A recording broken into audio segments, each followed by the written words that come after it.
Hello, bonjour et bienvenue. Dans cette vidéo, nous allons faire un follow-up des propositions qu'on avait fait pour la Guinée et nous allons aller, je vais personnellement aller un peu plus en détail pour vous présenter un brainstorming de quelques idées et solutions pour la Guinée. Alors, sans plus tarder, let's get started. Alors, dans ce document, je vais présenter quelques idées et solutions pour la République de Guinée. Il s'agit d'un document dont les idées viennent de plusieurs Guinéens vivant en Guinée et un peu partout ailleurs dans le monde, de la diaspora et un peu partout. Donc, je demande votre indulgence pour suivre la vidéo jusqu'à la fin parce qu'elle contient pas mal d'idées de brainstorming qui peuvent être d'ailleurs applicables ou pas à la Guinée. Ce sera aux donneurs d'ordre et aux dirigeants du pays d'en juger de la faisabilité de ces idées. Donc, sans plus tarder, nous allons faire un préambule. Alors, dans ce document, nous avons des propositions. J'ai énuméré des propositions qui touchent un peu de tout, commençant par la constitution, l'éducation, les infrastructures, etc. Une première proposition simple serait de faire de l'anglais comme seconde langue officielle en Guinée. Alors, plusieurs pays ont plusieurs langues officielles. Je prends l'exemple du Maroc, qui a l'arabe, le français et le berbère comme trois langues officielles. Alors, ce n'est pas un problème d'avoir plusieurs langues officielles et l'anglais est la langue du business et la langue est une langue qui va être très bénéfique pour la Guinée. Pour appuyer cet argument, j'ai fait un petit tour au niveau du site web de la francophonie, l'Organisation internationale de la francophonie. Alors, dans ce site web, vous pouvez voir qu'il y a plus de 300 millions de francophones dans le monde. Et si on part sur la base d'une population actuelle en 2020 de plus de 7 000 milliards de personnes, ou bien 7,7 milliards 800 millions de personnes dans le monde, et on fait un petit calcul rapide, ça donnerait un pourcentage de moins de 4% de la population mondiale qui parle français. En d'autres termes, voici une statistique extraordinaire que tout le monde doit garder en tête. Plus de 96% de la population mondiale parle d'autres langues que le français. C'est extraordinaire. Du coup, ce serait important qu'on sorte un peu de notre écosystème francophone où on ne représente, d'après la francophonie, que moins de 4% de la population mondiale et qu'on essaye de parler des langues qui peuvent toucher au moins la majorité de la population mondiale. Et l'anglais et d'autres langues telles que le chinois, l'espagnol, les langues étrangères en général, est la voie à suivre. Donc, d'où la nécessité, bien sûr, de développer les langues étrangères à l'image du Rwanda et du Ghana, qui sont aujourd'hui de très bons exemples dans le monde. Et même le Maroc, qui a 3 langues officielles. Si vous partez au Maroc, comme moi, j'ai fait plusieurs années là-bas, je fais mes études d'ingénierie. Et si vous partez, beaucoup de Marocains aujourd'hui parlent des langues étrangères, telles que l'anglais, ils parlent beaucoup en parlent bien l'anglais. Et si vous êtes au nord du Maroc, beaucoup parlent l'espagnol, qui est une langue aussi très parlée dans le monde. Nouvelle constitution. Alors, j'aimerais proposer ici qu'on s'inspire aussi des États-Unis. Donc, une question évidente que les inputs que j'ai sur ce document de la part de beaucoup de Guinéens, et pourquoi les États-Unis? Donc, la réponse que je donnerai rapidement, pourquoi pas? Donc, nous avons fait plusieurs années depuis les indépendances à s'inspirer du modèle français, pourquoi pas équilibrer avec des modèles allemands, de l'Angleterre, voire des États-Unis, dont je propose sur ce document. Si on devait construire un pays à zéro, est-ce que beaucoup de gens choisiront de construire à l'image de la France ou de construire à l'image d'autres pays et voir comment ça peut s'adapter dans nos pays? Donc, c'est la question que je pose ici. Et là, je donne des liens pour les responsables locaux en Guinée qui pourront consulter si vous avez besoin de voir la Constitution américaine. Et voilà, c'est des données publiques disponibles à tout le monde en ligne. Ici, c'est un lien archive.gov que vous pouvez trouver tout ce que vous voulez ce soit sur la Constitution de base ou sur le Bill of Rights, qui sont les 10 premiers amendements sur les droits fondamentaux. Et puis, ça part jusqu'à l'amendement 27 à ce jour. Et voilà, c'est tout ça qui constitue la Constitution initiale, plus les amendements qui ont mis à jour certains articles et en ajouté d'autres en comparaison de la Constitution initiale.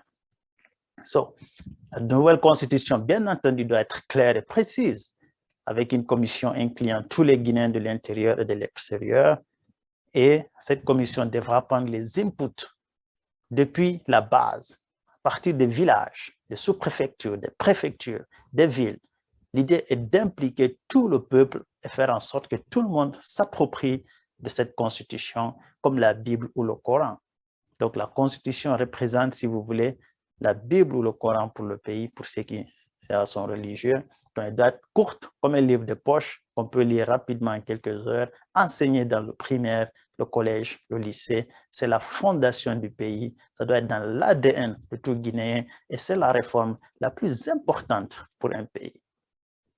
Il faut donc prendre du temps, le temps qu'il faut pour réussir ce projet. Par exemple, je donne aux États-Unis, ils ont pris de 1787 à 1789 pour rédiger et adopter leur constitution. Une fois que la base est faite, au fil des années, ils ont pu mettre à jour la constitution avec les amendements 1 à 27. Donc, la constitution devra donc permettre d'amender et d'évoluer dans le temps, notamment les articles de liberté individuelle, etc. Bon, maintenant, il faudra verrouiller certains articles, tels que les limitations des mandats, bien entendu. Donc, le premier article aux États-Unis est consacré au pouvoir législatif. Moi, j'aime bien cet ordre, qu'on met d'abord le peuple en premier avant de mettre l'exécutif et le judiciaire, et qui montre que le premier pouvoir revient au peuple. Donc, bien sûr, la Constitution définira clairement les différents pouvoirs exécutifs, législatifs et judiciaires et définir clairement les qualifications des personnes qui pourront être présidents, législateurs ou juges, etc. La Constitution devra avoir un système de check and balances, un système d'équilibre de pouvoir qu'il faut le faire par design. Il faut construire le pays, faire le design du système de gouvernement et tenir compte des équilibres du pouvoir. Il doit permettre un système d'équilibre et de partage de pouvoir, moi que je propose un peu inspiré ici des États-Unis, bien entendu, entre le pouvoir central et le gouvernement local. Alors, tous les exécutifs, à mon avis, doivent être élus et non nommés.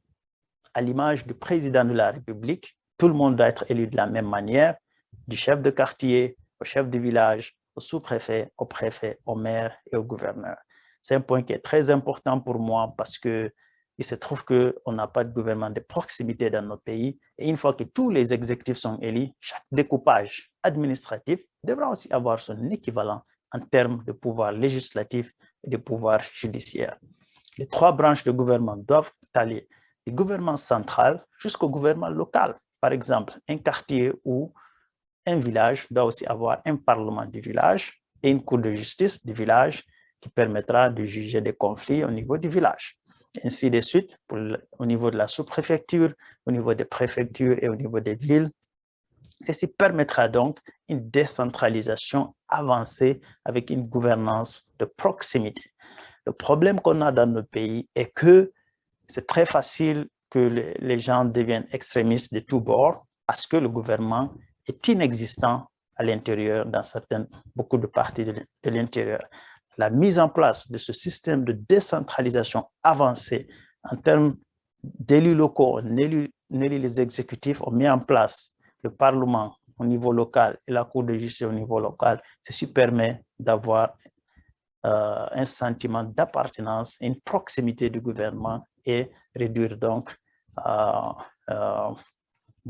tout ce qui est des tendances extrémistes de tous bords.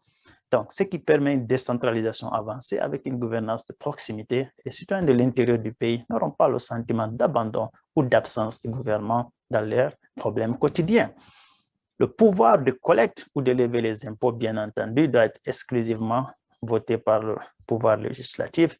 Aucun exécutif ne devra disposer de ce pouvoir. Ceci devra être valable aussi pour le pouvoir d'emprunter sur le marché financier. Alors, tout ça sont des propositions, bien entendu, et c'est aux donneurs d'ordre d'en choisir celles qui les conviendront.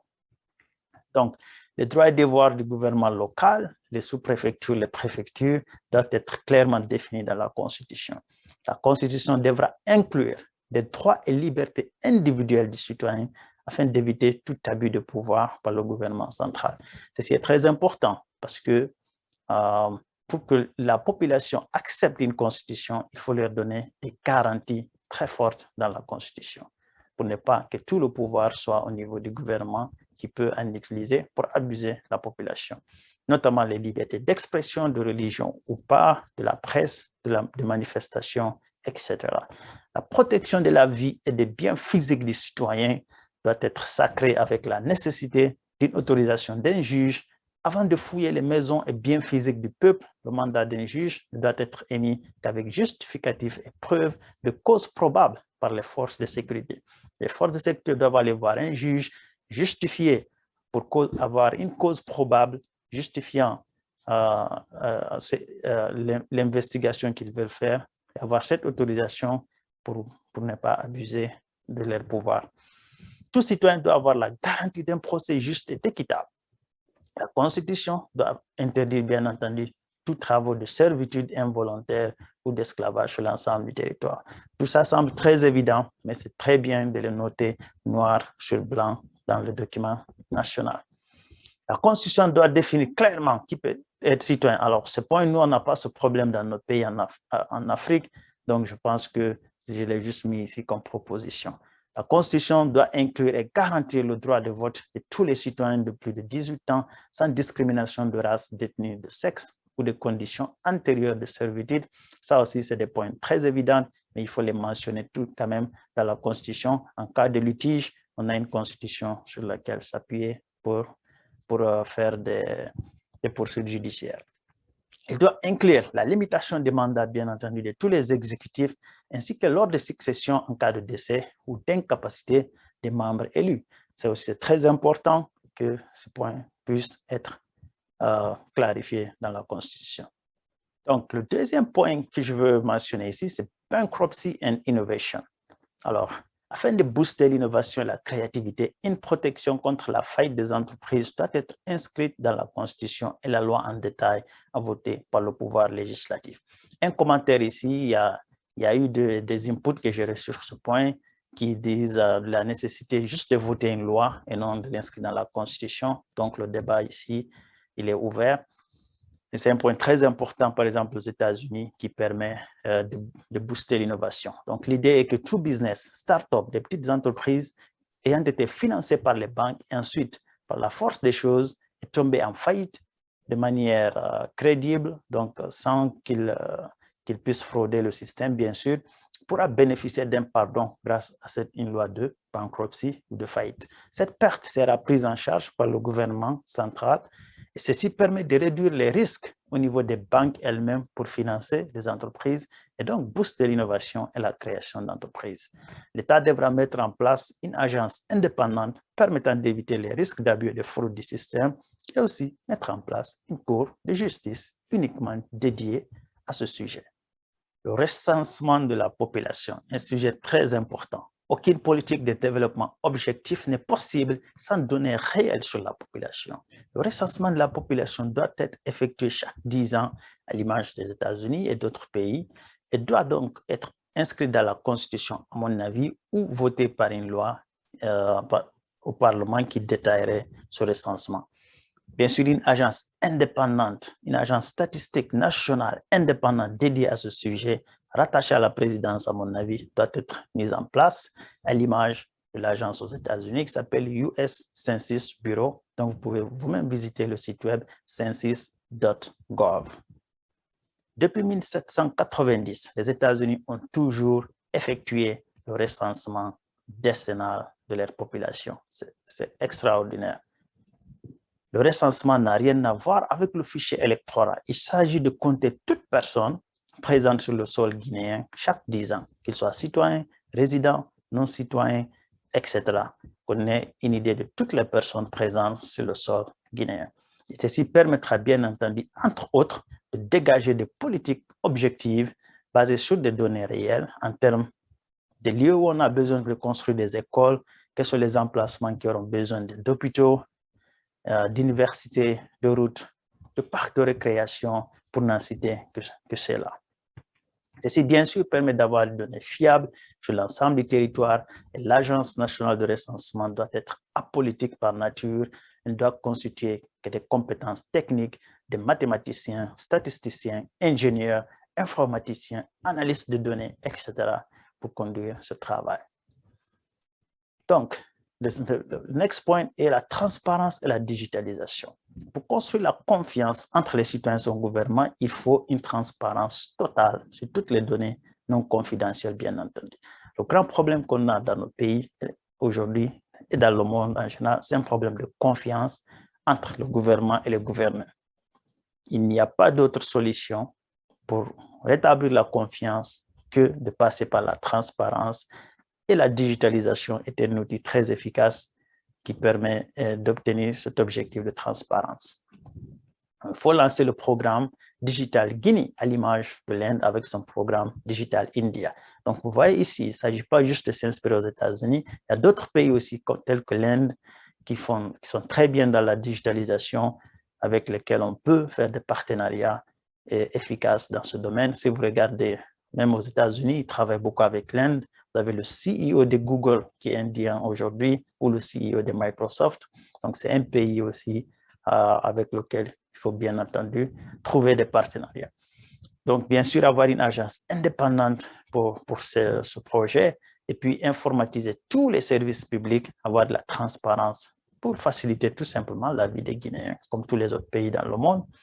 Tous les ministères et services publics doivent avoir leur site web à jour. Certains ont leur site web, mais il faut que ce soit à jour, avec un département d'analyse de données dans chaque ministère, peut-être qu'il existe ou il faut renforcer. Ce service doit publier des données sur l'état d'avancement périodique des projets, que ce soit mensuel, trimestriel, au minimum, mais pas semestriel. Attendre 6 mois pour donner des données, c'est pas, il faut que les gens puissent voir l'état d'avancement de la population de manière périodique, peut-être mensuelle, si possible. Donc, à titre d'exemple, le processus d'octroi de bourses d'études à l'étranger doit être informatisé avec une totale transparence et le paiement des bourses doit être également informatisé. En tant qu'ancien boursier moi-même du Maroc, c'est un sujet qui me tient très, très à cœur. J'aimerais vraiment qu'on y travaille pour changer ce système parce que c'est l'un des moyens très efficaces de lutte contre la pauvreté. C'est un moyen qui sort beaucoup de familles de la pauvreté parce que c'est un moyen qui ne dépend pas des moyens des familles, mais ça dépend de l'intelligence des jeunes et des enfants du pays qui leur permettent d'avoir des bourses, aller étudier dans des pays et obtenir un bon travail, sortir de leur famille de la pauvreté et bien entendu faire rayonner la marque Guinée à l'échelle nationale et internationale. Donc, pour les examens nationaux tels que le bac, petite proposition, là c'est je l'ai juste mis ici, c'est pour faire le bac sur des ordinateurs. Ça aussi, ça rentre dans la transparence, hein, comme si tu faisais un test TOEFL ou un test de Cisco ou une certification Cisco Microsoft. Ceci, peut-être à moins long terme, c'est un projet qui peut être très bien pour la transparence.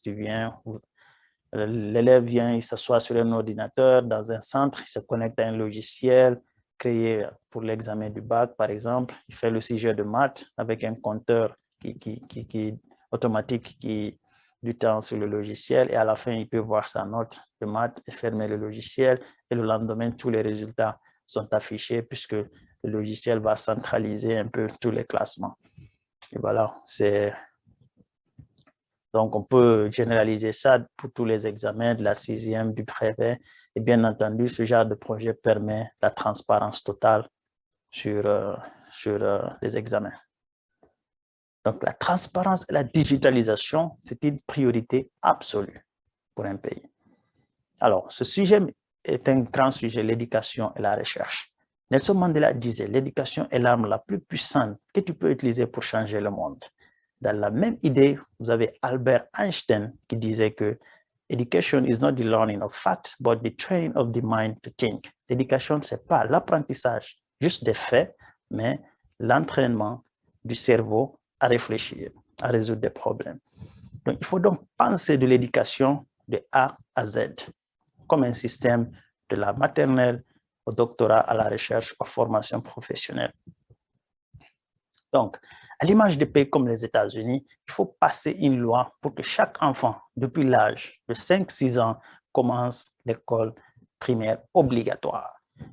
J'insiste sur le mot obligatoire. Le président actuel, par exemple aux États-Unis, Joe Biden, est en train de négocier pour passer une loi pour que même tous les enfants commencent 2 ans en avant, à partir de 3 ans, dans des écoles publiques obligatoires. C'est-à-dire tout le monde commence à 3 ans, ainsi de suite. Donc, les stats sont très clairs. Plus les enfants commencent très tôt, plus vous avez de la chance qu'ils finissent le bac et continuent à l'université. Une agence indépendante de protection de l'enfance est à mettre en place. Ensuite, cette agence, bien sûr, devra s'assurer, entre autres, que tous les enfants de la République sont à l'école, interdire le travail de tout enfant de moins de 16 ans, protéger les enfants contre les violences à domicile. Ensuite, mettre à jour tous les livres et programmes d'études du primaire au lycée. Titre d'exemple, en tant qu'ancien boursier du Maroc, en arrivant au Maroc, on se rend compte immédiatement le premier mois de la différence et du retard dans le programme des études en Guinée. Pas seulement entre les Guinéens et les Marocains, mais vous comparez avec tout le monde venant de l'Afrique, que ce soit les Camerounais, les Togolais, les Burkinabés, les Ivoiriens, etc., etc. On rencontre tout le monde. Et puis, donc c'est quelque chose de très important qu'on doit s'atteler rapidement pour mettre à jour ces programmes et en conformité avec les autres pays et même de la France. Donc, moi, je proposerais ici,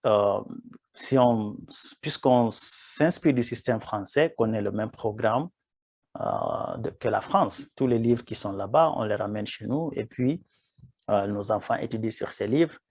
Bien entendu, il faut les adapter à l'histoire et au cas guinéen, mais en tout ce qui concerne les sciences techniques telles que les mathématiques, maths, physique, chimie, alors ça c'est universel, on devrait avoir le même curriculum que la France, par exemple, qui permettrait de mettre à jour à niveau nos étudiants et aussi, surtout, ça les donnerait plus de chances pour les concours d'accès aux grandes écoles, que ce soit en France, au Maroc, au Sénégal, en Côte d'Ivoire.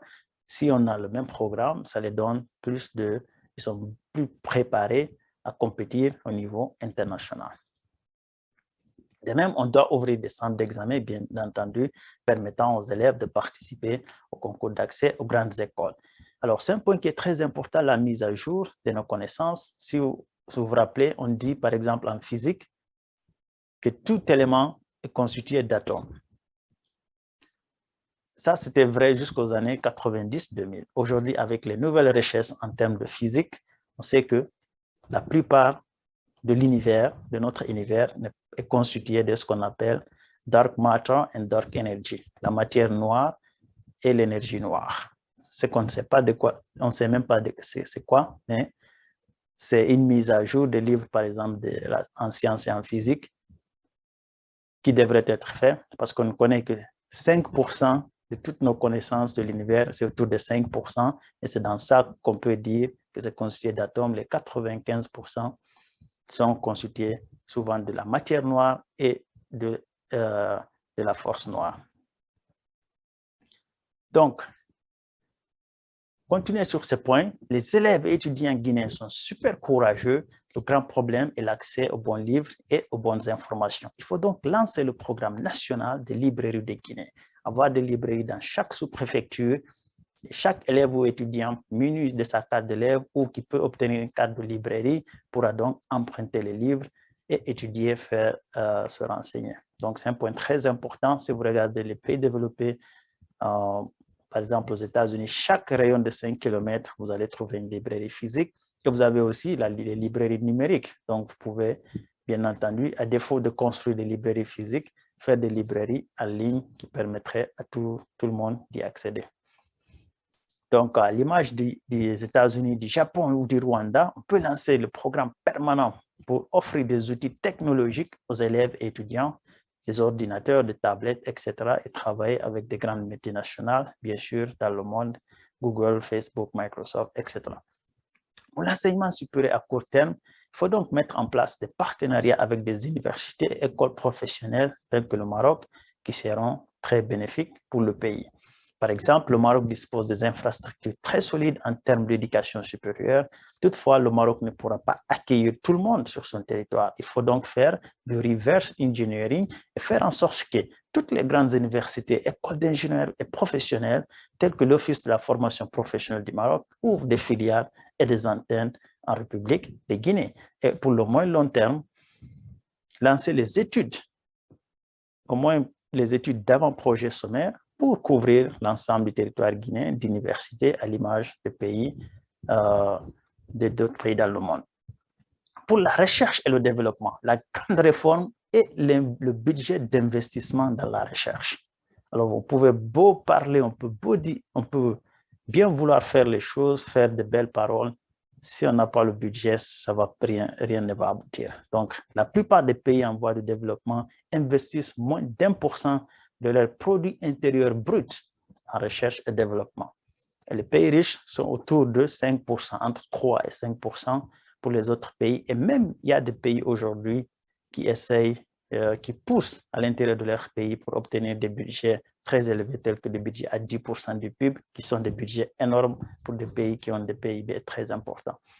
Donc, au minimum, fixer un budget R&D pour la Guinée à 5% du PIB, c'est un minimum. Sinon, on est vraiment en train de s'amuser. Ceci permet de financer les recherches, les PhD, les publications, etc. et mettre en place des centres de recherche dans tous les domaines, médecine, technologie, dans l'espace pour faire des recherches, pour envoyer des satellites, etc. pour explorer l'espace qui est une nouvelle frontière. Dans les mines, on doit être les maîtres de la recherche minière, vu qu'on a ça localement dans nos pays.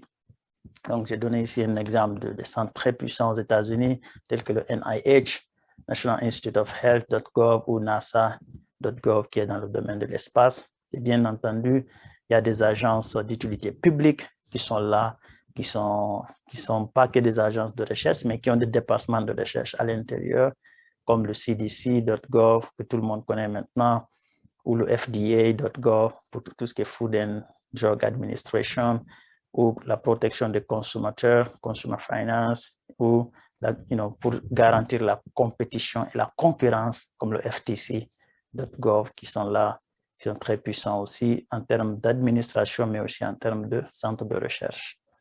Donc, mettre en place un mécanisme de rapatriant des talents guinéens vivant à l'étranger pour qu'ils reviennent enseigner dans l'enseignement supérieur, travailler dans nos entreprises en Guinée. Donc, c'est un point très important que j'ai reçu en tant qu'input par l'une des personnes qui ont participé à ce document et que j'approuve, bien entendu, qui est très bien. Par exemple, jusqu'aux années 80, les enseignants dans les universités marocaines étaient en majorité des étrangers. Au même moment, beaucoup de Marocains enseignaient dans des universités occidentales. Aujourd'hui, si vous visitez le Maroc, ils ont su inciter le retour de leurs talents pour revenir servir leur patrie. La même chose s'applique aux pays asiatiques tels que le Japon ou la Chine qui ont fait la même chose vers les États-Unis.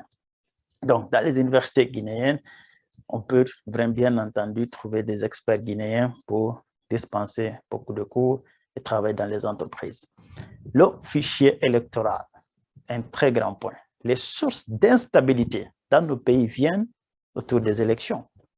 Il faut donc fixer ce problème définitivement en Guinée avec transparence et digitalisation des élections. Par exemple, je reviens aussi aux États-Unis, le gouvernement central de Washington n'organise pas les élections, c'est décentralisé au niveau des comtés, des counties et des États. Le pays se met d'accord sur la date et chaque État organise les élections. C'est juste un brainstorming, ça peut ne pas être applicable à la Guinée, mais l'essentiel, c'est de faire en sorte que ce soit transparent, accepté par tous et qu'on peut s'assurer au moins que tout Guinéen de 18 ans est enrôlé correctement et de manière fiable et à l'issue du vote, tous les PV doivent être affichés devant les bureaux de vote.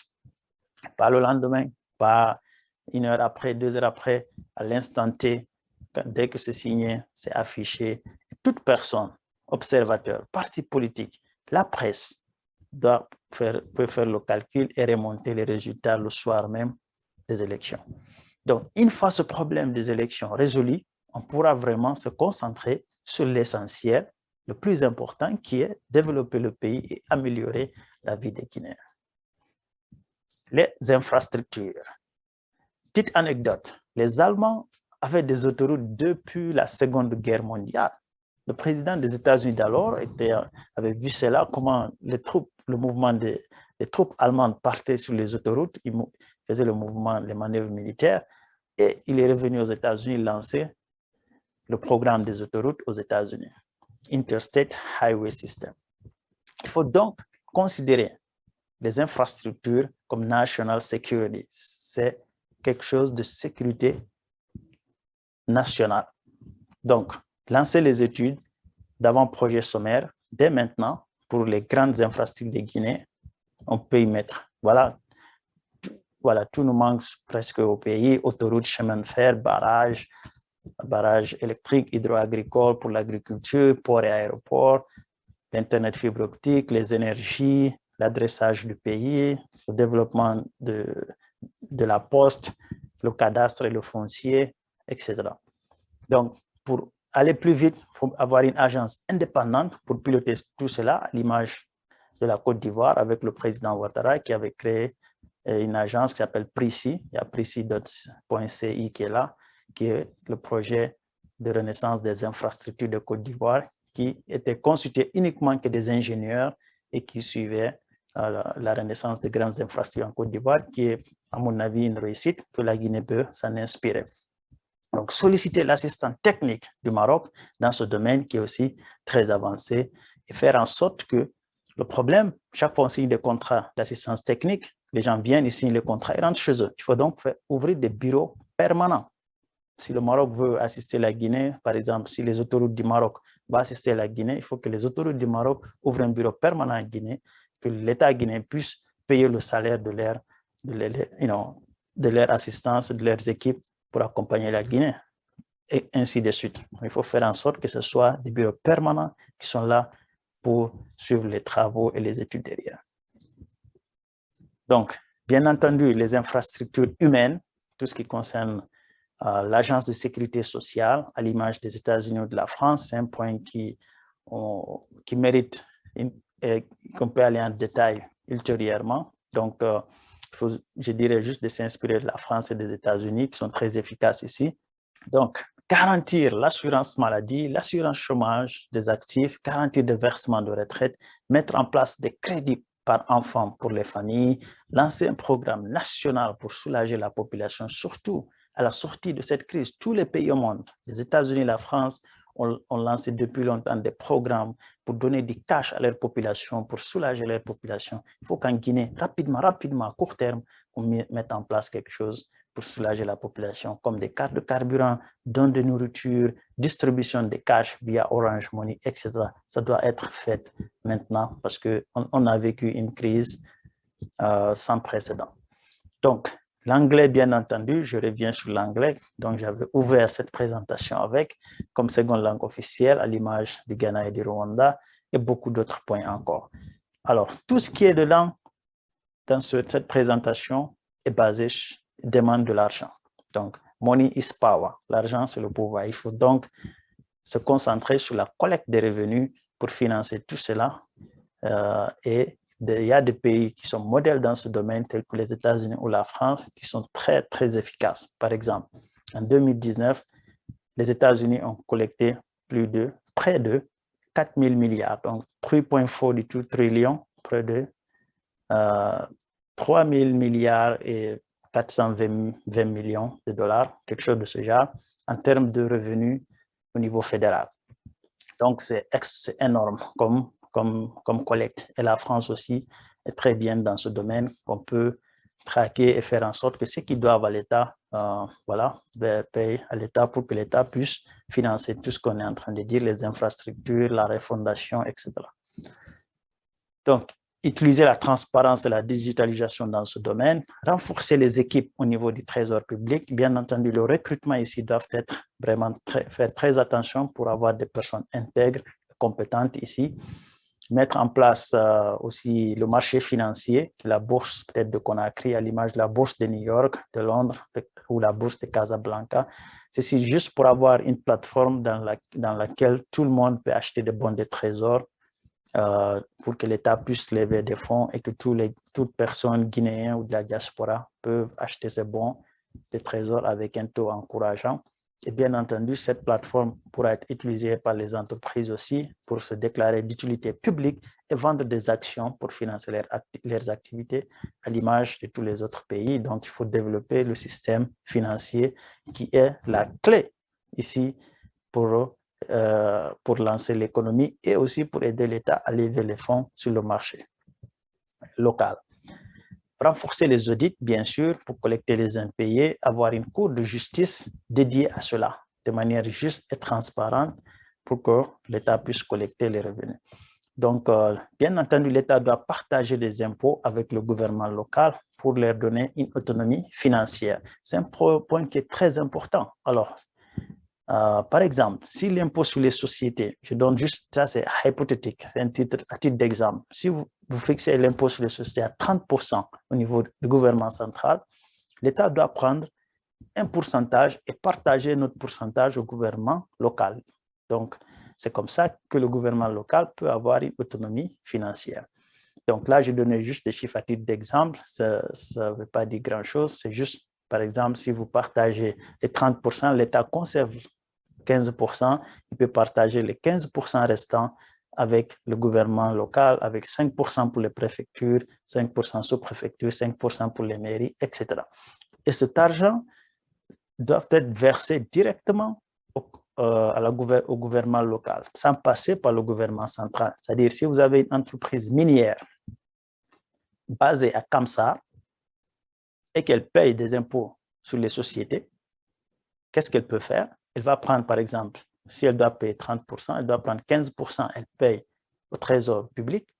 Ensuite, elle prend 5%, elle va payer à la ville de Kamsar, et puis prendre notre 5% envoyé à la préfecture de Boké, etc. Donc, c'est un peu l'idée pour permettre, c'est l'entreprise elle-même qui distribue ces fonds pour faire en sorte que les localités, les villes où il y a des entreprises de l'activité économique puissent se développer sans attendre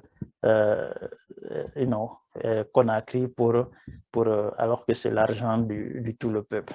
Voilà, donc il faut qu'on, par exemple aux États-Unis, c'est ça, tout c'est décentralisé. Le gouvernement central est très fort. Il a la possibilité de récolter des revenus un peu partout. Donc, il faut qu'il partage certains impôts avec les localités pour qu'elles aient leur autonomie de budget. Je ne sais pas, en Guinée, si on a, par exemple, il y avait une proposition sur la taxe d'habitation. Je pense que si on n'a pas ça en Guinée, c'est très bien. Mais si vous êtes en France, aux États-Unis, vous payez une taxe d'habitation et ça revient aux communes. On revient aux villes et aux communes. Ce n'est pas l'État central qui collecte ça, c'est au niveau des communes et des villes qui leur permet aussi d'avoir un boost dans leur budget. Donc, c'est un peu cette organisation qu'il faut faire, s'organiser. L'argent est dans le pays, le business est dans le pays. Il faut juste que ce soit partagé équitablement entre les différents gouvernements centraux et locaux pour que tout le monde ait un budget pour travailler pour le peuple. Donc, avec ce modèle, toutes les zones, notamment les zones minières telles que Boké, pourront avoir les moyens de se développer localement. Voilà. Alors, je termine cette présentation avec ce point qui m'a beaucoup touché, dont je remercie les contributeurs qui ont mis ça. C'est une petite histoire que je vais tout simplement lire et qui m'a touché et je pense qu'elle va aussi vous toucher. Donc, le parcours souhaité pour le petit Guinéen que je suis. À ma naissance, en ce 2 octobre, dans notre bel hôpital public Ignace Dine, le corps médical, bien qu'ayant jugé l'état de santé de ma mère et le mien très satisfaisant, a jugé de nous garder en observation au moins 48 heures. C'est le nouveau protocole. On ne laisse plus répartir une femme immédiatement avec son bébé après un accouchement, même à succès.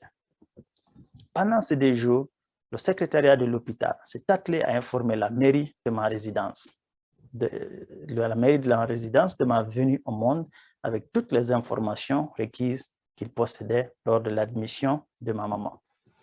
Mes parents avaient une semaine après ma naissance pour aller récupérer mon extrait de naissance gratuitement, sans quoi il devenait payant de la deuxième au premier mois et plus cher après chaque trimestre. Et oui, en Guinée, la base de données de tous les hôpitaux, registres de naissance et de décès communique maintenant avec celle des services communaux qui est l'état civil. À ma sortie de l'hôpital, mon carnet de santé a été livré à ma mère avec la liste de tous les vaccins que je dois prendre jusqu'à mes 5 ans. Avant mes 3 mois, un agent du service de la petite enfance du ministère de la Protection sociale est venu nous voir à notre maison. Il a pu se rendre compte de l'environnement dans lequel j'évolue, vérifier que j'étais à jour dans mes vaccins, échanger avec mes parents sur leur vie au quotidien. Jusqu'à mes 5 ans, cet agent viendra chaque année nous voir à la maison et vérifiera ainsi que ma maman ou papa m'envoie à l'hôpital au moins une fois dans l'année pour une visite médicale chez le pédiatre ou le médecin généraliste gratuitement, même si j'étais bien portant. Cet agent s'appellerait à renseigner toutes ces informations dans le système d'information de son service dédié à cet effet. L'instruction est désormais obligatoire de 3 à 16 ans en République de Guinée et gratuite dans toutes les écoles publiques. Durant cette période d'instruction obligatoire, chaque année, l'État a versé pécule à mes parents de 150 000 francs pour l'achat de mes fournitures. Dès le CP2, j'ai pu choisir la langue étrangère, anglais, arabe, mandarin, que je souhaitais apprendre et l'activité sportive qui me plaisait. Et oui, désormais, le sport et la seconde langue sont obligatoires jusqu'au lycée et sont pris en compte dans les examens nationaux. Voilà ici une petite histoire, storytelling qui est très touchant, qui permet un peu de visionner là où on peut emmener la Guinée et pour développer le pays, le système de santé, le système d'éducation. Et bien entendu, nous souhaitons bonne chance à l'équipe de transition sur place. Nous souhaitons bonne chance au peuple de Guinée. Et nous sommes tous une seule équipe, l'équipe de Guinée qui est Team Guinée. Et voilà, sans plus tarder, merci d'avoir regardé jusqu'à la fin de cette vidéo et espérons vous retrouver prochainement. Prenez soin de vous, que Dieu vous bénisse. Bye.